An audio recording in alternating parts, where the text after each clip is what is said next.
తమపై కుట్రలు చేస్తున్నారని దేశాలు చెప్పటం ఇటీవల పరిపాటిగా మారింది. తమ అంతర్గత వ్యవహారాల్లో జోక్యం చేసుకుని దేశంలో అంతర్గత ఆర్థిక కల్లోలం రేపాలని కుట్రలు పన్నుతున్నారని చాలా దేశాలు ఇటీవల బహిరంగంగా వ్యాఖ్యానిస్తున్నాయి. గతంలో తనను పదవిలోంచి దించేందుకు అమెరికా కుట్ర చేసిందని ఇమ్రాన్ ఖాన్ ఆరోపించి సంచలనం సృష్టించాడు. తాజాగా తనను అమెరికా కుట్ర చేసి తరిమేసిందని బంగ్లాదేశ్ ప్రధాని షేక్ హసీనా ఆరోపించింది. అయితే ఇప్పుడు అదే కోవలో కెనడా కూడా తమ దేశం పట్ల కుట్ర చేస్తున్నారంటూ అది కూడా ఓవైపు ఇండియా మరోవైపు పాకిస్తాన్ అంతర్గత వ్యవహారాల్లో జోక్యం చేసుకుంటున్నాయని విమర్శించింది. ఎన్నికలపై ప్రభావం చూపించాలని కుట్రలు చేస్తున్నాయని మండిపడింది. ఓవైపు కెనడా అంతర్గత వ్యవహారాల్లో భారత్ జోక్యం చేసుకుంటోందని ఆరోపిస్తున్న ఆ దేశం తాజాగా పాకిస్తాన్ సైతం అదే విధంగా వ్యవహరిస్తోందని ఆక్షేపించింది. Canadian Security Intelligence Service CSIS ఈ విషయాన్ని పేర్కొంది. ఇండియా వరల్డ్ పవర్ గా దూసుకుపోతున్న తరుణంలో పాకిస్తాన్ సైతం తనను తాను శక్తిగా చూపించుకోవటానికి ఏప్రిల్ 28న జరిగే ఎన్నికల్లో జోక్యం చేసుకోవచ్చని అనుమానిస్తోంది.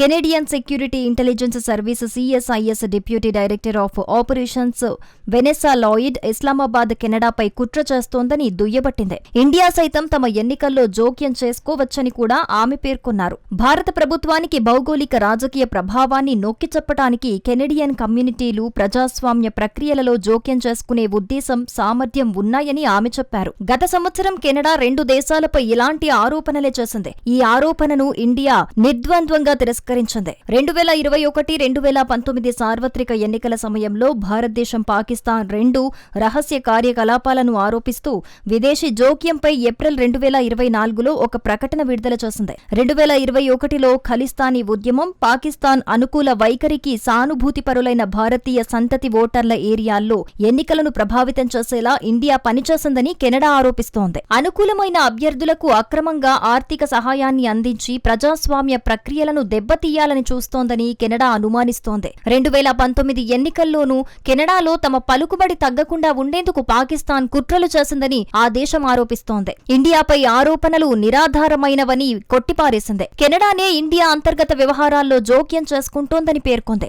ఖలిస్తానీ ఉగ్రవాది హర్దీప్ సింగ్ నిజ్జర్ హత్యలో న్యూఢిల్లీ ప్రమేయం ఉందని మాజీ ప్రధాని జస్టిన్ ట్రూడో ఆరోపించిన తర్వాత ఇండియా కెనడా మధ్య ఉద్రిక్తతలు చోటు చేసుకున్నాయి. ఈ ఆరోపణను భారతదేశం అసంబద్ధమని ఖండించింది. ఇండియా పాకిస్తాన్లతో పాటు చైనా రష్యా కూడా తమ ఎన్నికల్లో జోక్యం చేసుకోవచ్చని కెనడా గూఢాచార సంస్థ భావిస్తోందని ప్రధానమంత్రి మార్క్ కార్నీ ప్రకటించారు. ప్రస్తుత ఎన్నికల్లో కెనడా ప్రజాస్వామ్య ప్రక్రియలో జోక్యం చేసుకోవటానికి People's Republic of China AI ఆధారిత సాధనాలను ఉపయోగించే అవకాశముందని కెనడా అనుమానిస్తోంది. కెనడా ఎన్నికలను దెబ్బతీయాలని రష్యా కుట్రలు చేస్తోందని కూడా ఆ దేశం అనుమానిస్తోంది.